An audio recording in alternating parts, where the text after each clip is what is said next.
Pain heals. Chicks dig scars. Glory lasts forever. Today is that day, or it was supposed to be. Supposed to be a pretty important day for the WNBA. March 10th, the deadline to starting the season on time. Welcome back. Thank you for being here. Appreciate all your support.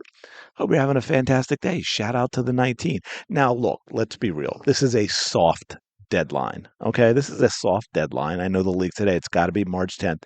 But I think if they can get things done and, they're going to give it a few more days, if they can figure out, they might rush a few things, right? Free agency might be even more hectic than it otherwise would have been.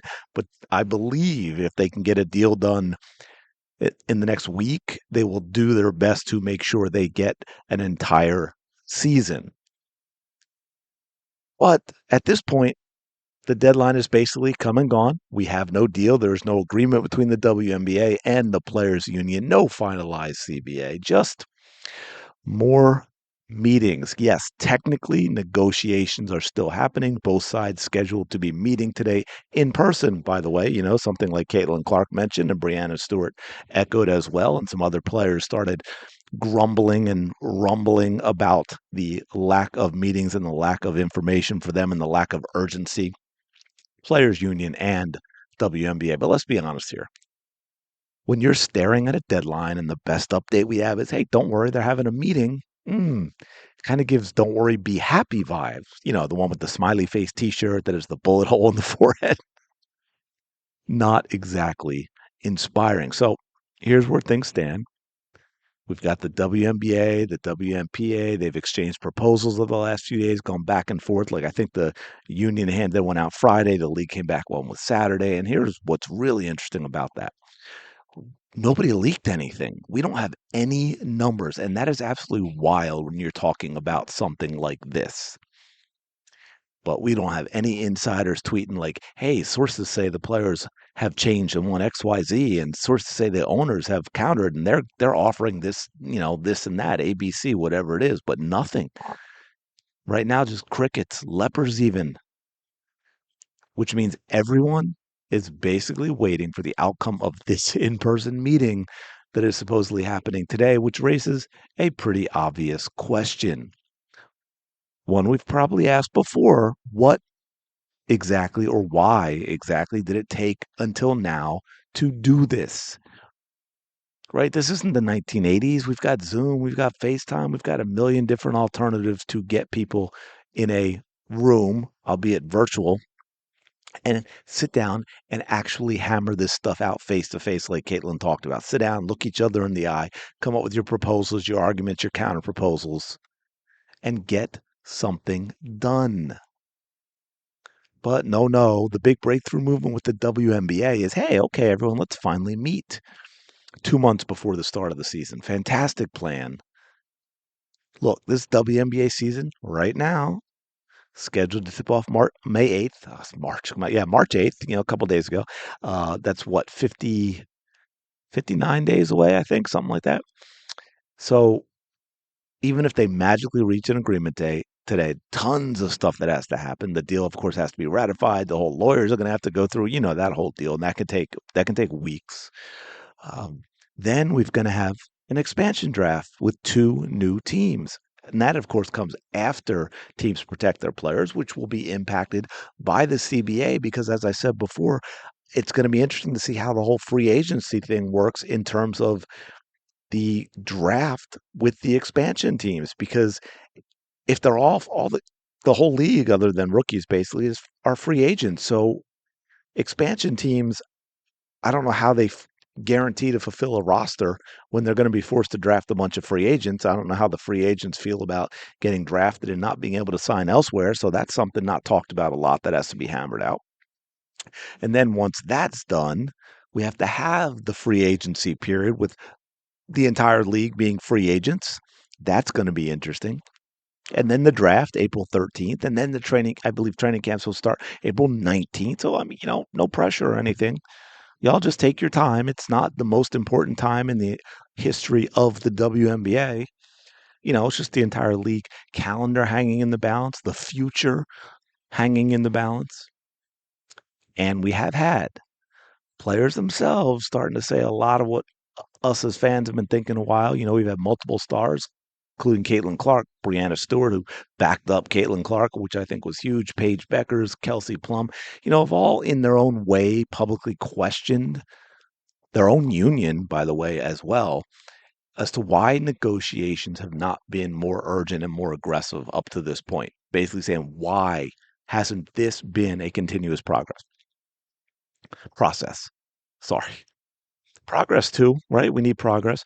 Why weren't both sides grinding this out weeks ago, months ago? Remember, the opt out came in 2024. October 2024 was when they opted out. So, fair question. Because right now, the WNBA has something it hasn't had in decades: attention, momentum, eyeballs, actual mainstream interest, enough casual fans to make the league viable more so than it has ever been. And yet, somehow we are flirting with the possibility of labor drama, of a strike or a lockout, missed opportunities, missed games, maybe an entire season being missed right as the league is finally starting to grow.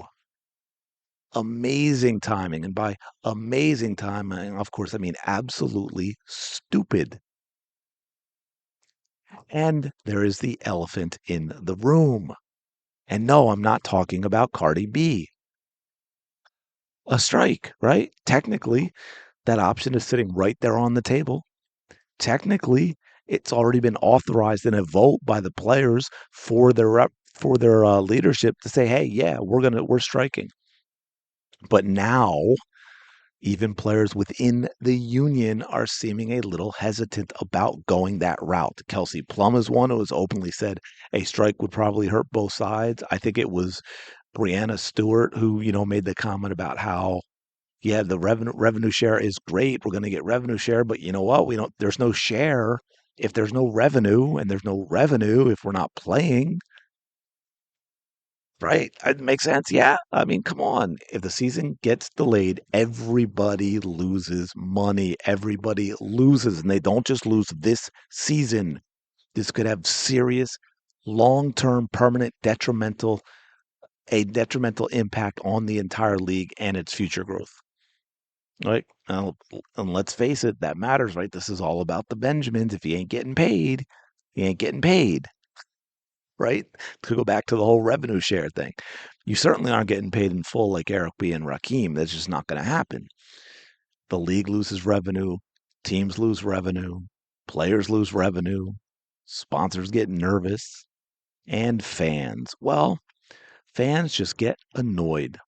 And as I've said before, they have limited time and dollars and a whole lot of entertainment choices. They do not need the WNBA. And that is not even including the other possibility, which is a lockout by the owners. If negotiations stall long enough, the league could decide to lock players out. So basically, right now, classic labor standoff, not to be confused with a Mexican standoff, where both sides just staring across the table like, you move, right? As like Natasha Cloud said, the league has to move, even though the league has moved a lot, and the players pretty much not at all. Seriously, just play a game of what is it called with the triangle, the paper football? Just play a game of paper football at the table, okay, and be done with it. Winner gets their deal. How's that? And of course, finally, there's the hey, maybe Adam Silver could actually get off his butt and get involved and say, hey, you know what? We're finishing this today because look, we kind of forget the amount of influence, shall we say, the NBA has over the WNBA. They do own 42% of the league. And here is the irony of it all. While the CBA situation is unresolved, we are now having players taking part in USA basketball activities, right? To get people watching, to get them excited to see them playing basketball. We got Caitlin Clark. Been a long time since she's played basketball. Angel Reese, Paige Beckers, all players set to make their senior team debuts. Got a game tomorrow on the 11th. So on one hand, we've got international games. We've got people pumped up. USA basketball getting out there and playing, right? Exposure, momentum, excitement around women's basketball. And then on the other hand, you've got the league potentially tripping all over its own feet in labor negotiations and blowing the entire thing up. It's like watching someone finally get invited to the big party, right? And then arguing with the bouncer at the door and never getting in. Oh man, anyway, let's wrap this baby up. The WNBA is the greatest opportunity it has ever had. The league and the players, okay? Interest rising, ratings climbing, new stars entering the league. And when I say that, NIL has helped a lot with that, right? We have players in college who are already gathering and having fan bases that they're going to bring to the WNBA, which we've never had in the past. Well, here or there, maybe Candace Parker might have been one who had that. Fans paying attention. This should be that moment, folks. Players, owners, league officials, they should all be rowing in the same direction. But instead, we're watching this slow motion standoff over a CBA with a season only 2 months away. Hopefully I'm doing a video tomorrow that says, hey, guess what? It happened later, but they got stuff done. They've got a CBA. They're moving forward. Because if this drags out into a strike or a lockout, it will be one of the most unnecessary self-inflicted wounds a sports league could ever create. And honestly, after everything the WNBA has been building the last couple of years on the back of Caitlin Clark and her fans, that would be an absolute disaster. Let me know your thoughts in the comments below. Really do appreciate you listening and checking this video out. Smash the like button, subscribe. You know the drill. Go of the day you deserve. Shout out to the 19. I will talk to you all later.